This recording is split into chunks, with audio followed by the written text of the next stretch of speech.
Welcome to the second segment of the introduction to my recording of the Années de Pèlerinage by Franz Liszt, or more specifically, the deuxième année, the second year of the pilgrimage. For this recording, I collaborated with the Klassik Stiftung here in Weimar, and the venue for the recording is a magnificent 18th century castle right next to Weimar called Belvedere. Right now we are at Liszt's home in Weimar, and this room is the salon with the original furniture and Liszt's Bechstein grand piano. This is the place where Liszt's famous piano classes took place. The second book of the Années de Pèlerinage is named Italie, so it is set in Italy, so to speak. It consists of 7 piano pieces, all related to Italian art and poetry. The first one is called Sposalizio. It is a painting by the famous Renaissance painter Raphael depicting a marriage scene. Next is Il Pensieroso, after a statue, a famous one, by Michelangelo. The third piece is named after Salvator Rosa, a poet from the 17th century. After that, we find the 3 famous Petrarch sonnets, which were originally songs, but appear here beautifully and wonderfully transformed into piano pieces. The final piece is the even more famous Dante Sonata, related to Dante's Divina Commedia. All 7 pieces demonstrate characteristics that are essential to Liszt's music. Regarding sound, there is a level of perfection and variability literally beyond compare. The style of performance is very free. The tension between the notes and phrases is significant, and elements such as pauses and fermatas become quite significant too in terms of form and expression. Overall, the aspects of narrating, rhetoric, and the creative act of interpretation are very, very important.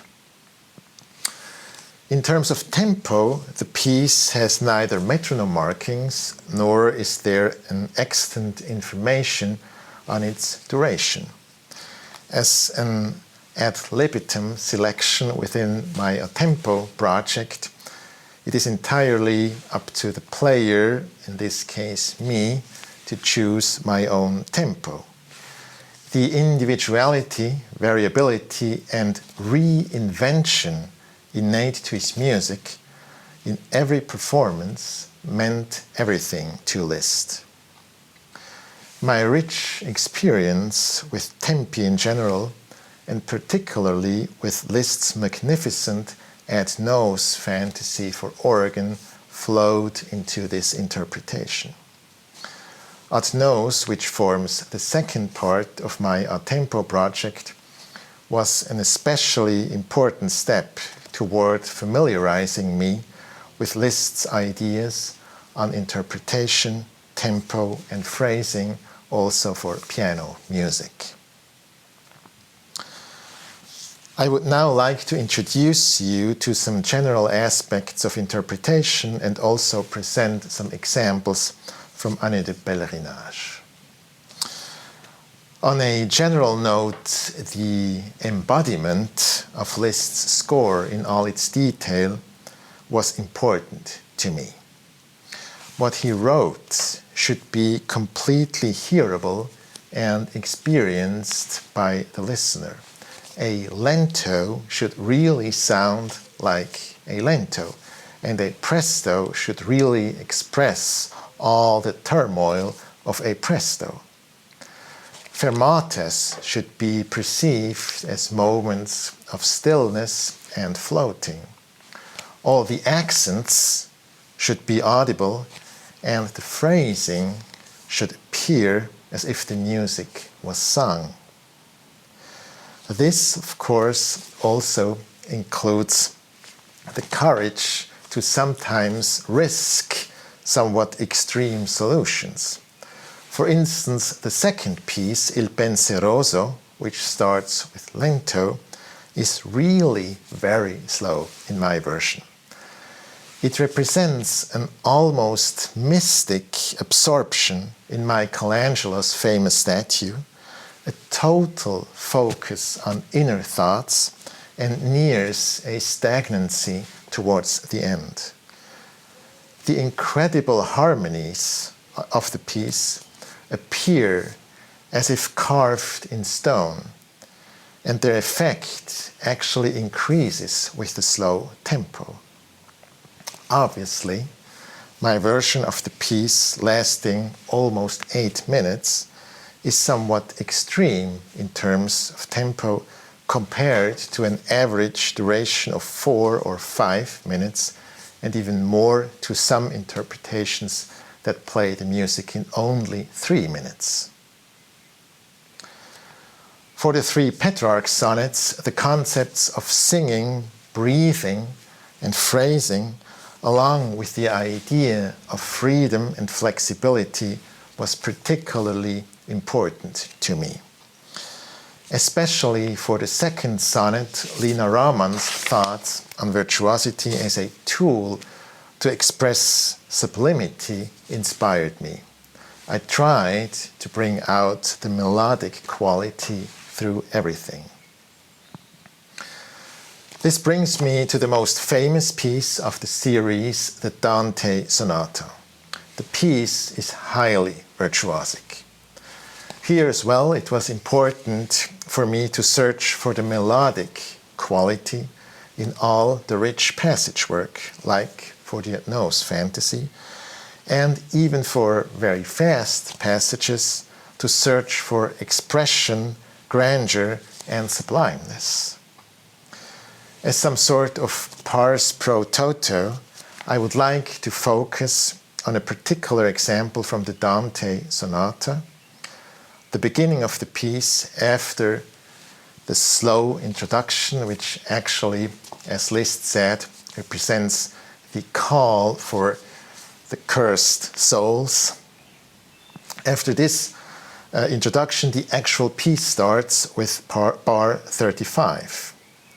And this part now can teach us quite a bit about tempo and notation.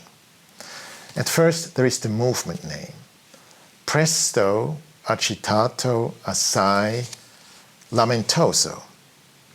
So it is a presto that presses forward, that is agitato, and at the same time there is the element of lamentoso, of lamenting. Actually, these are exactly the 2 principles Wagner defined for all the music that I introduced in the first segment of this introduction. The agitated allegro principle, here expressed by the movement name presto, and at the same time the slowing adagio principle, here expressed by the term lamentoso. These 2 principles appear in all the rapid tempo music as a contrasting and creative duality. The lamentoso also refers to the melos described by Lina Rahman, the melos that pervades every virtuosity.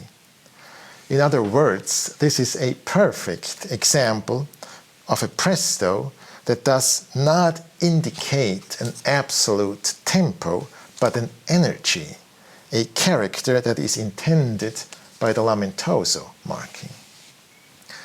Interestingly, the exact same result comes out of a closer look at the score itself. Liszt wrote a first version of the Dante Sonata in 1839 and performed the piece publicly in Vienna. Between 1845 and 1848, he kept on working on it, and a version from that time was preserved. A comparison of the two versions is very interesting, as you can see in this picture. Above you can see the earlier version, and below the final version that was published in 1858. What can we see here? At first, the movement name is different, but not significantly different.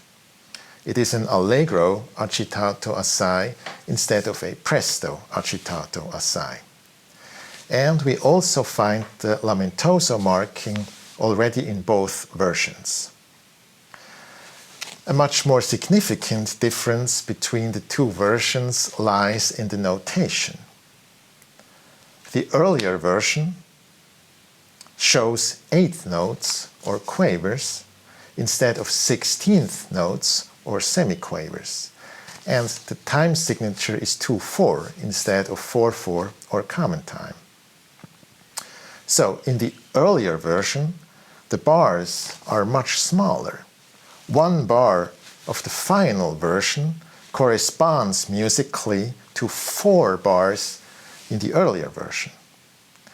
In addition, the 2/4 bar is a very short bar, and there is an emphasis on the beginning of every bar, which is, in this context, an emphasis on every new note of the chromatic melody of this passage.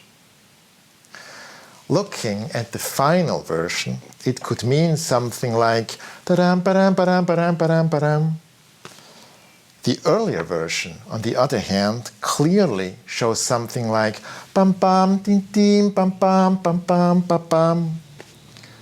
The articulation of the earlier version with the staccato along with the legato intensifies that emphasis on every note, which of course has clear consequences on tempo.